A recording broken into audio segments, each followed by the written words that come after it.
빌립보서 1장 27절에서 30절까지 말씀입니다. 빌립보서 1장 27절에서 30절까지 말씀 우리 한 절씩 교독하시고 마지막 30절 한 목소리로 합독하시겠습니다. 빌립보서 1장 27절에서 30절 말씀입니다. 제가 먼저 봉독합니다.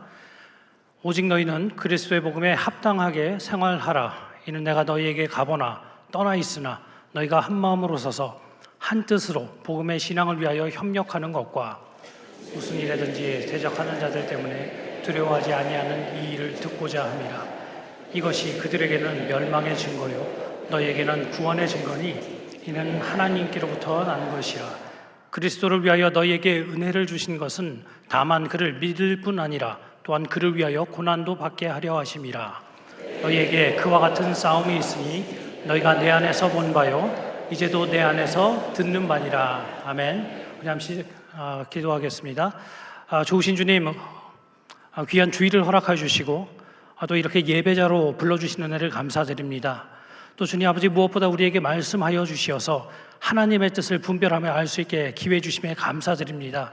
말씀 붙들고 세상 가운데 승리하는 주의 종들이 되게 하옵시며 이 말씀으로 말미암는 참된 변화가, 심령의 변화가 우리 가운데에 일어날 수 있도록 성령 하나님 역사하여 주시옵소서. 이 시간에도 우리 가운데에 은혜 베풀어 주실 주님께 감사드리며 예수님의 이름으로 기도드리옵나이다. 아멘.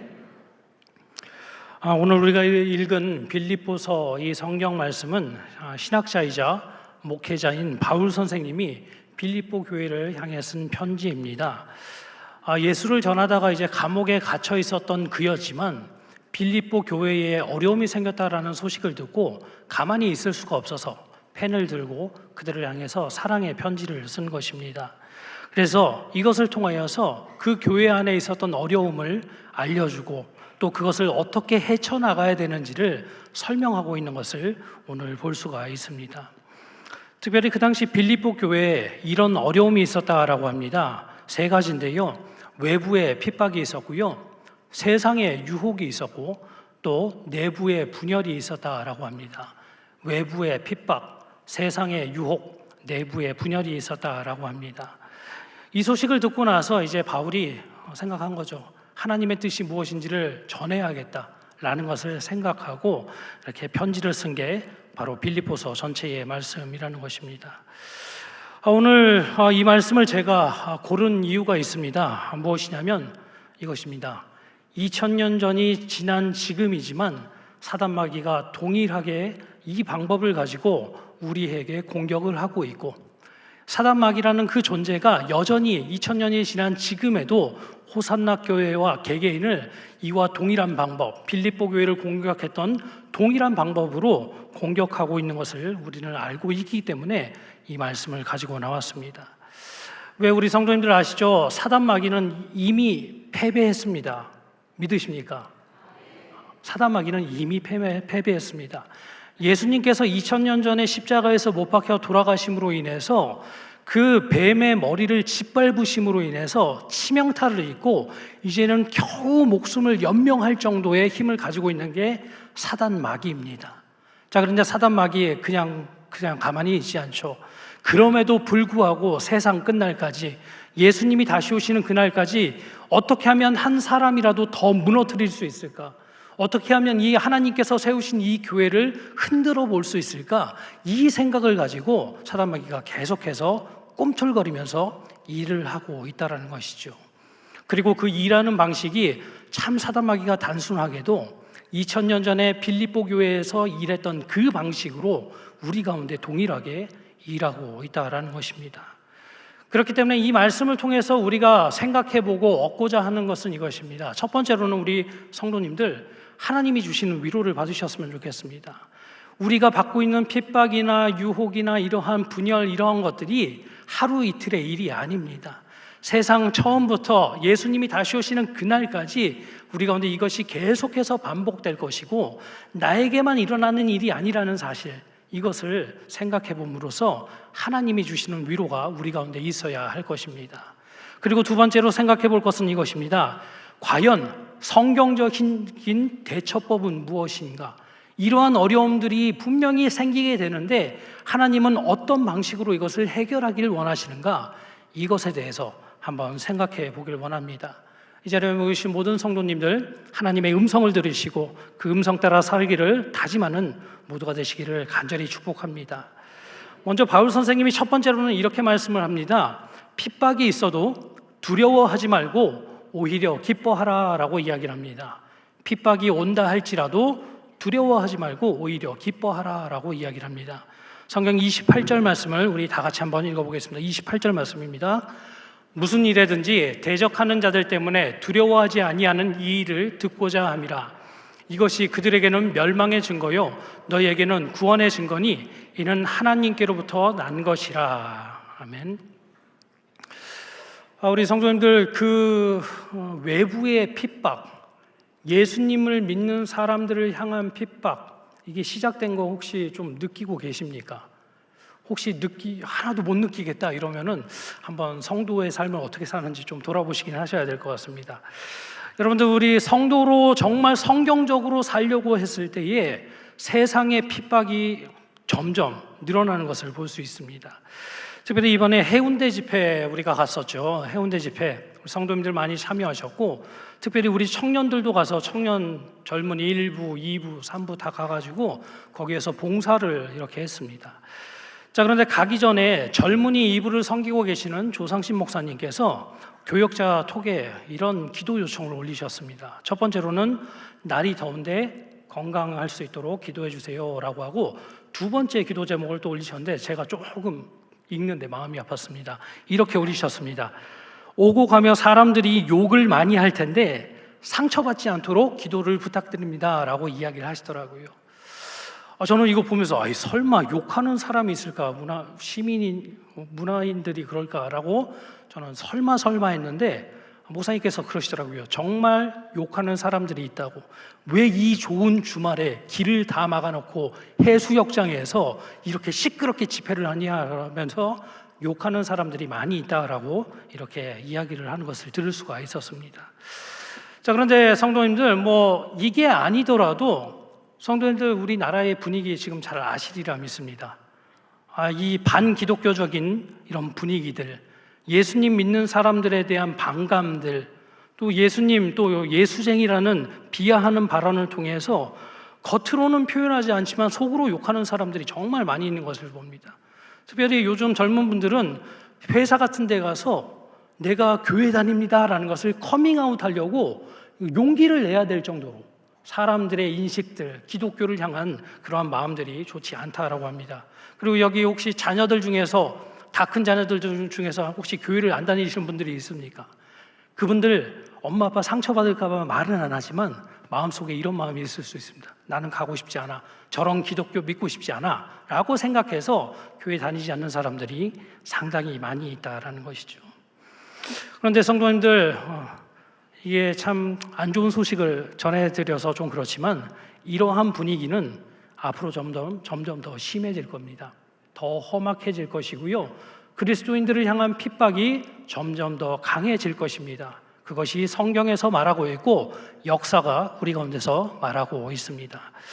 제가 있었던 호주에서 저는 사역을 할 때 청년부 사역도 했습니다. 청년부 사역을 했는데 카페에서 이제 청년을 만나서 복음을 전할 기회가 있었습니다. 이 친구가 이제 2세인지라 한국말을 못해서 영어로 이제 복음을 전했습니다. 예수님에 대해서, 예수가 그리스도 되심에 대해서 전파를 했습니다. 자, 그런데 놀라운 일이 일어났습니다.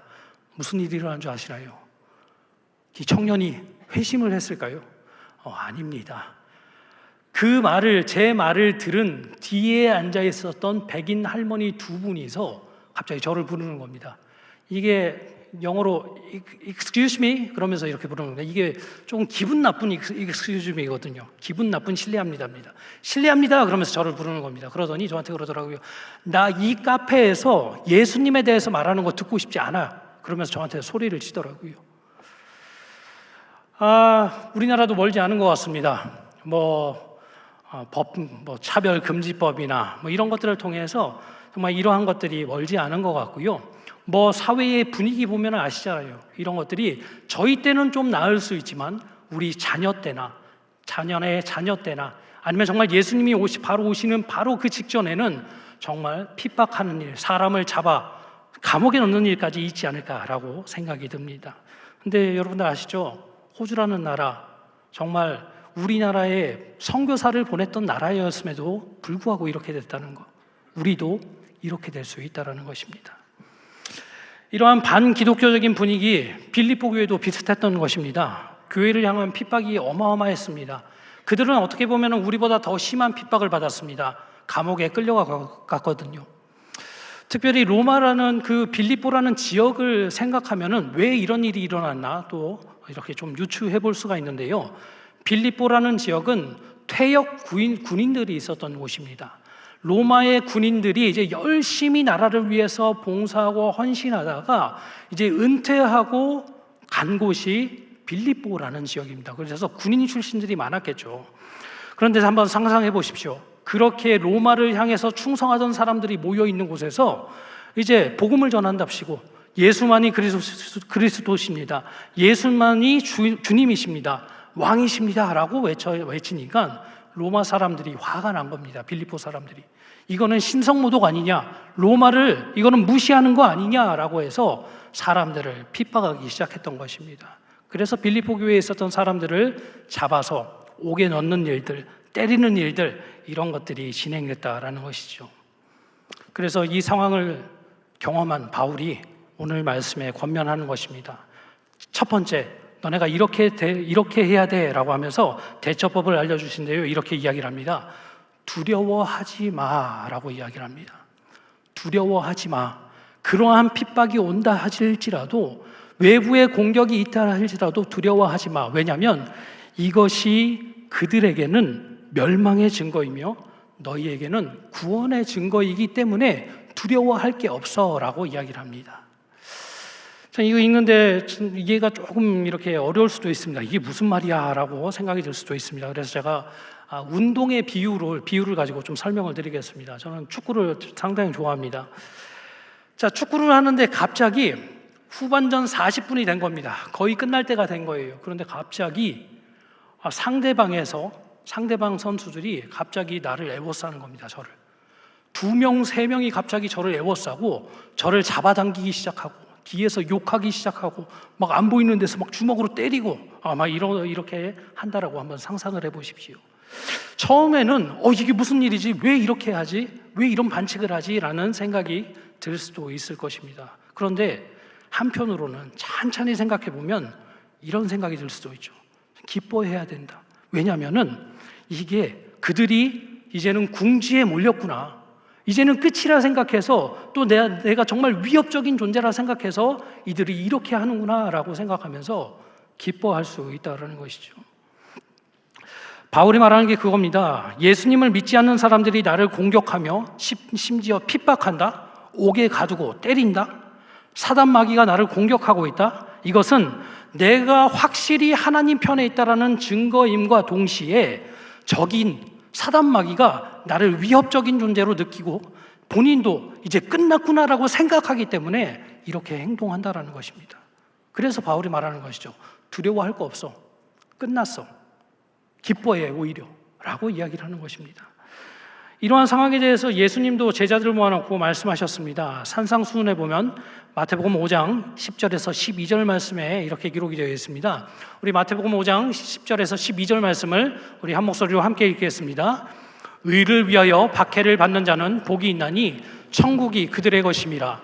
나로 말미암아 너희를 욕하고 박해하고 거짓으로 너희를 거슬러 모든 악한 말을 할 때는 너희에게 복이 있나니 기뻐하고 즐거워하라. 하늘에서 너희의 상이 큼이라. 너희 전에 있던 선지자들도 이같이 박해하였느니라. 아멘.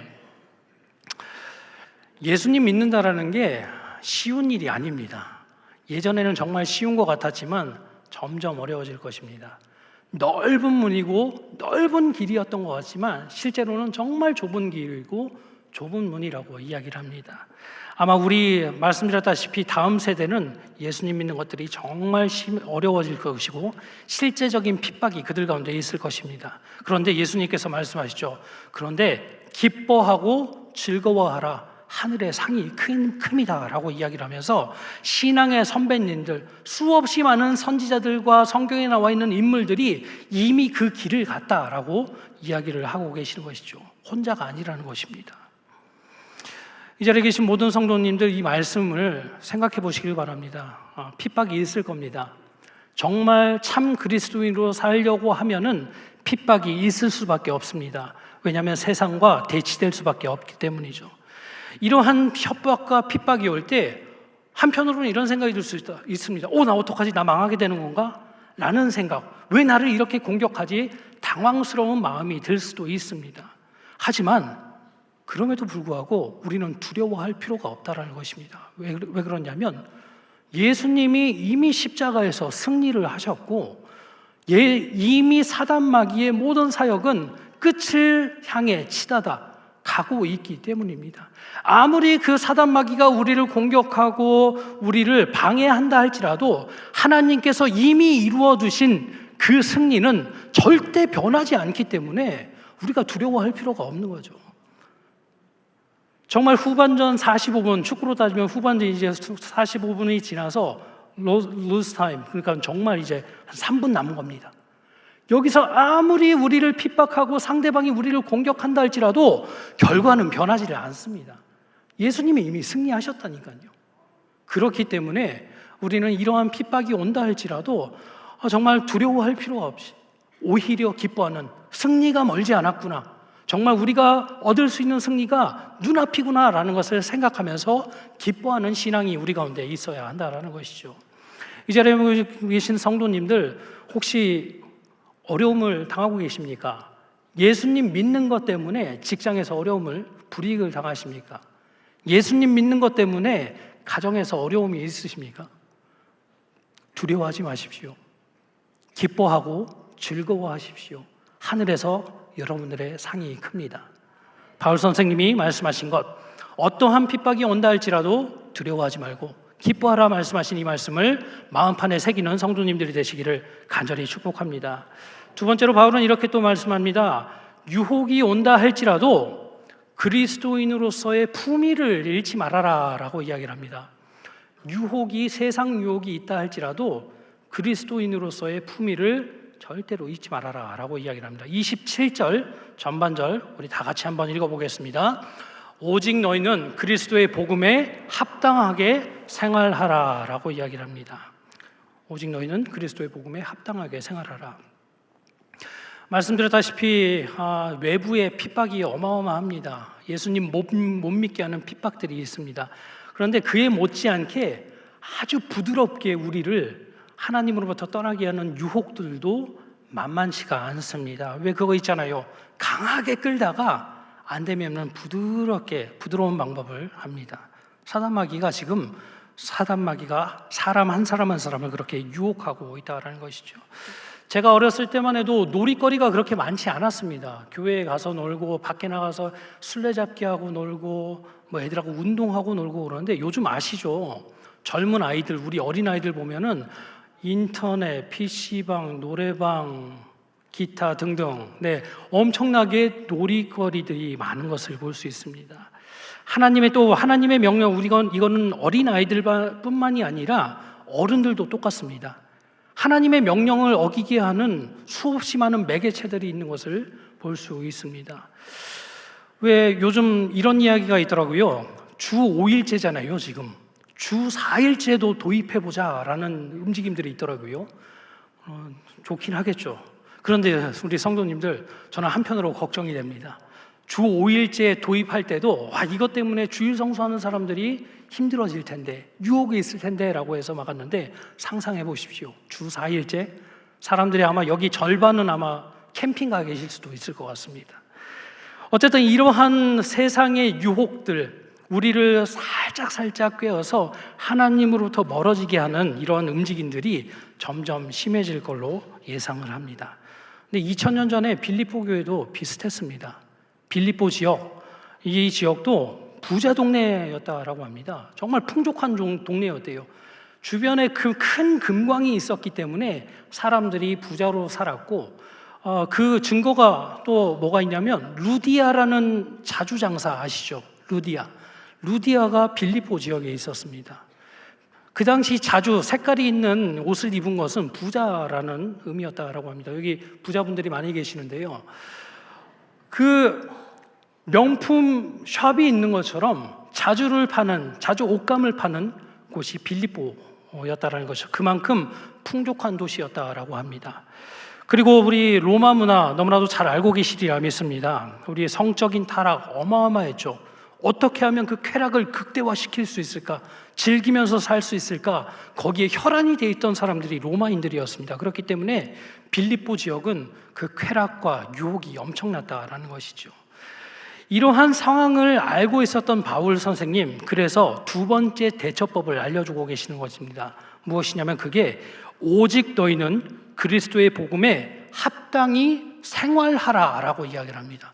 너희는 그리스도의 복음에 합당하게 생활하라. 이게 뭐 대처법이야 라는 생각이 드실 수도 있습니다. 그런데 이 문장은 그 당시 빌립보에 사는 사람들이 보면은 정말 눈을 번쩍 뜨이게 하는 단어가 하나 기록이 되어 있습니다. 무엇이냐면 생활하라라는 단어입니다. 생활하라라는 이 단어는 헬라어로 폴리티오마이라고 합니다. 여기에서 이제 파생된 단어가 폴리스입니다. 폴리스. 그리고 메트로폴리스 할 때 그 도시, 이 단어인데요. 생활하라, 이 단어의 뜻은 뭐냐면 시민으로 살아라, 시민답게 살아라라는 의미입니다. 빌립보 지역은 원래는 야만인들이 살던 곳이었습니다.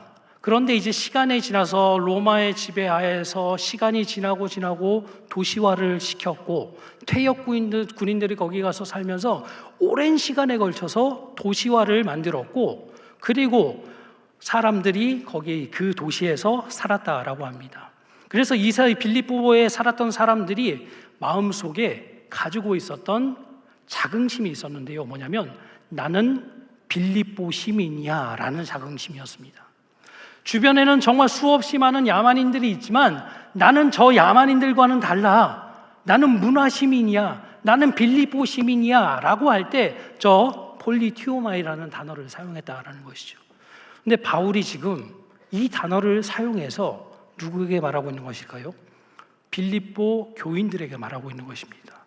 빌립보 교인들에게 폴리티오마이, 너네 이렇게 생활해야 돼. 시민답게 생활해야 돼.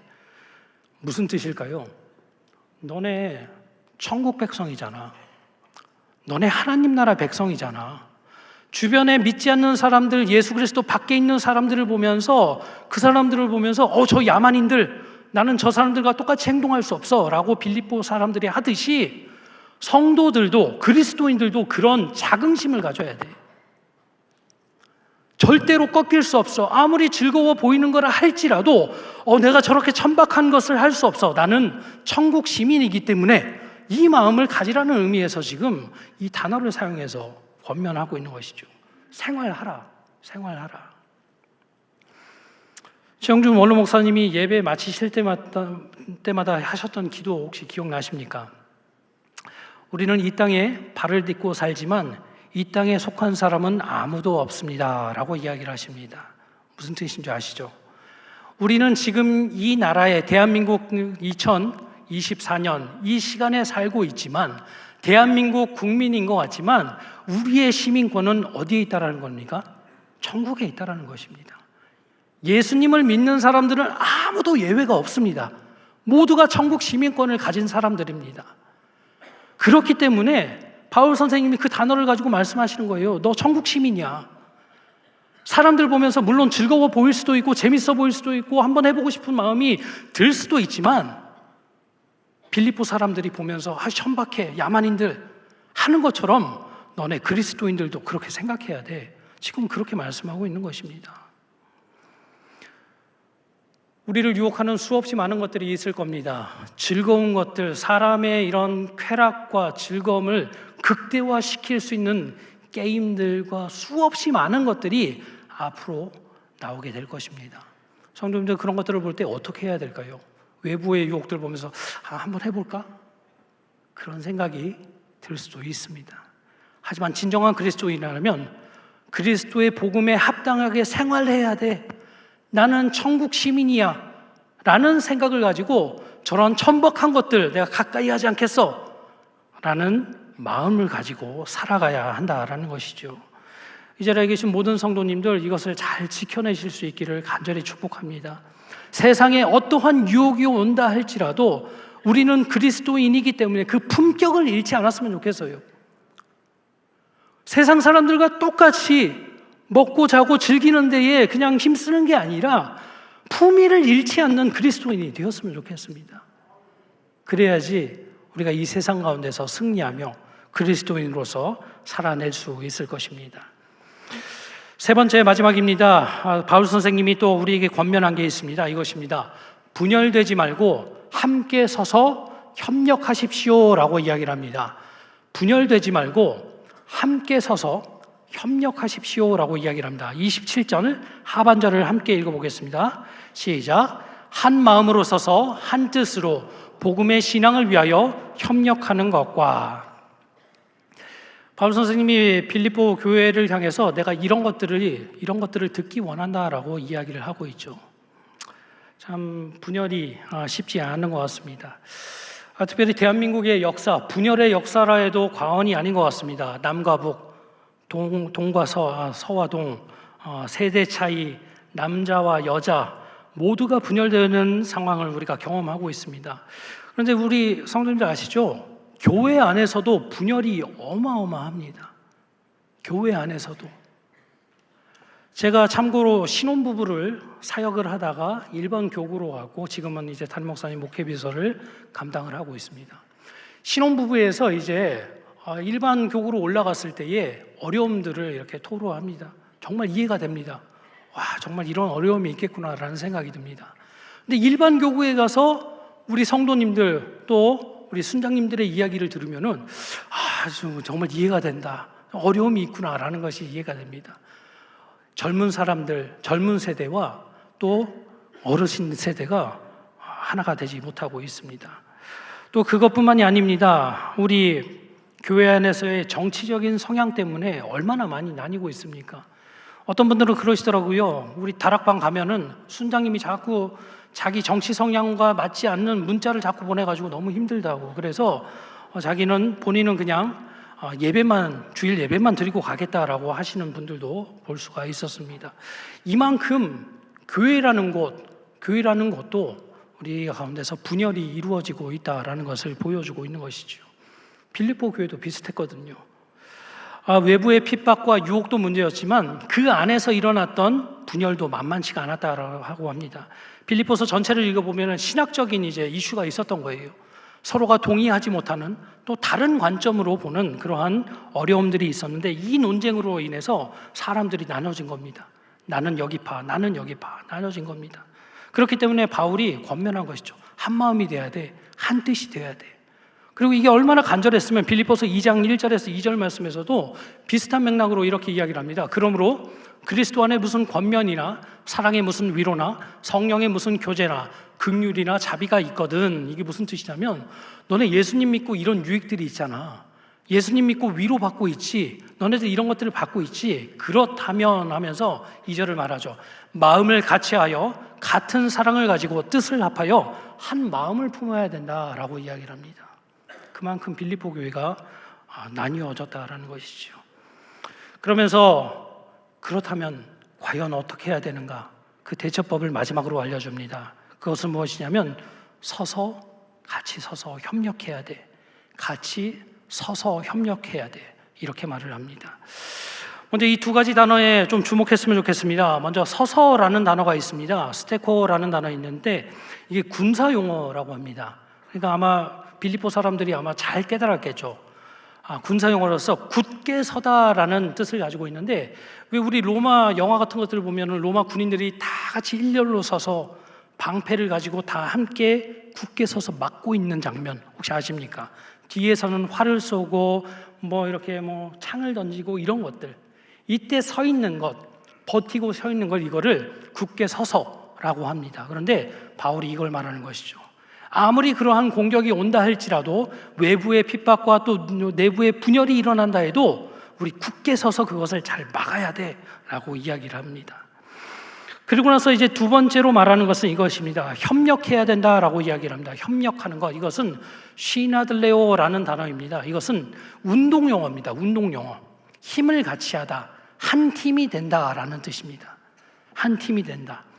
정말 이러한 어려움들이 있지만 한 팀이 되어서, 한 마음 한 뜻이 되어서, 한 팀이 되어서 이 어려움들을 잘 이겨내고 극복해야 돼. 서로 싸우지 않도록 해야 돼. 이것을 말하고 있는 것이죠. 이것을 우리 마음판에 잘 새겨야 됩니다. 우리도 외부의 공격이 올 때, 또 내부에서 이런 분열이 일어날 때 성도님들 어떻게 해야 됩니까?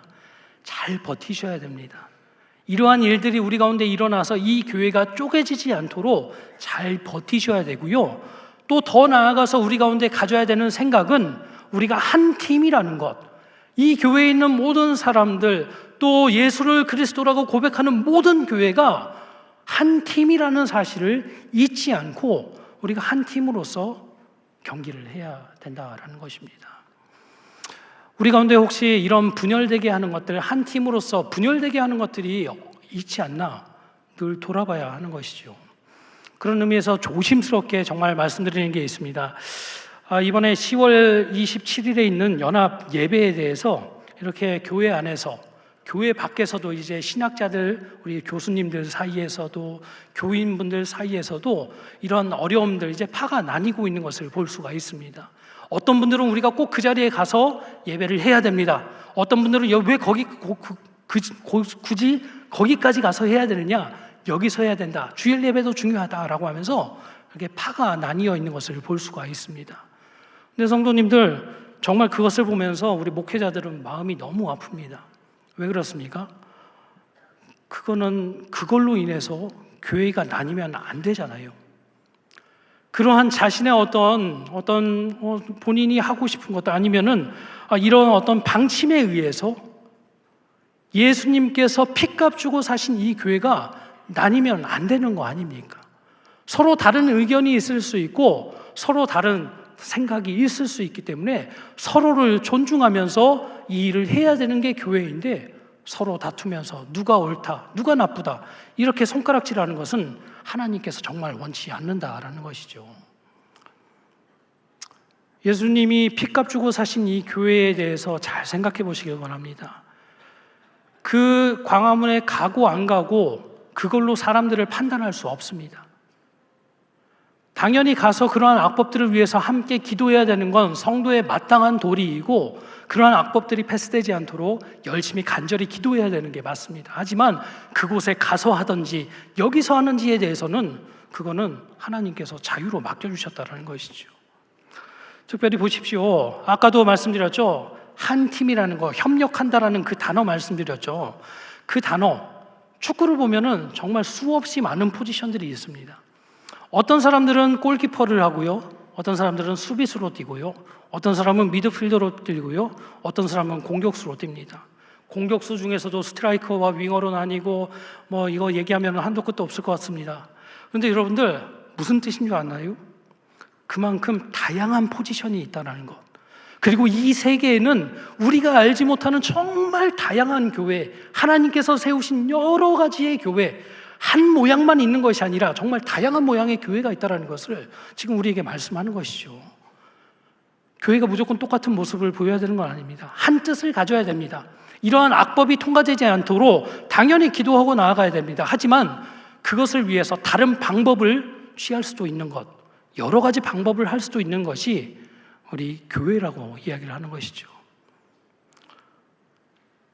우리 이 자리에 모여 계신 모든 성도님들, 이 마음을 잘 품었으면 좋겠습니다. 하나님께서 교회를 세우셨습니다. 이 교회는 예수님께서 피값 주고 사신 겁니다. 무슨 뜻이냐면 예수님께서 이 교회를 세우시기 위해 십자가에서 못 박혀서 돌아가셨다는 것입니다. 이 교회를 지키기 위해서 우리는 정말 힘써 싸워야 됩니다. 사단 마귀가 사용할 수 있는 가장 쉬운 방법, 내부에서 서로 싸우게 하는 그 방법, 거기에 빠지지 마시고 어떻게 하면 성령께서 하나 되게 하신 이 교회를 힘써 지킬 수 있을까? 이것을 늘 고민하고 존중하며 사랑하며 가야 되는 것이 교회라는 공동체라는 것이죠. 이 자리에 계신 모든 성도님들, 이 마음을 품으시길 바랍니다. 사단 마귀가 우리 가운데 분열을 일으킨다 할지라도 정말 하나님이 하나 되게 하신 세우신 이 교회를 어떻게 지켜나가야 될지 함께 고민하고 기도하며 그것을 잘 이겨내시는 성도님들이 되시기를 간절히 축복드립니다. 말씀을 마무리하도록 하겠습니다. 말세에는 이 일이 더 심해질 겁니다. 그리고 아마 더 노골적으로 우리 가운데 나타날 것입니다. 핍박이 있을 것이고요, 유혹이 있을 것이며 내부의 분열, 교회 안에서의 어려움들이 있을 것입니다. 여러분들, 하지만 여기에 넘어가지 마십시오. 빌립보 교회를 향해서 말씀하셨던 이 말씀을 잘 기억하십시오. 두려워할 필요 없습니다. 우리는 이미 승리했습니다. 기뻐하십시오.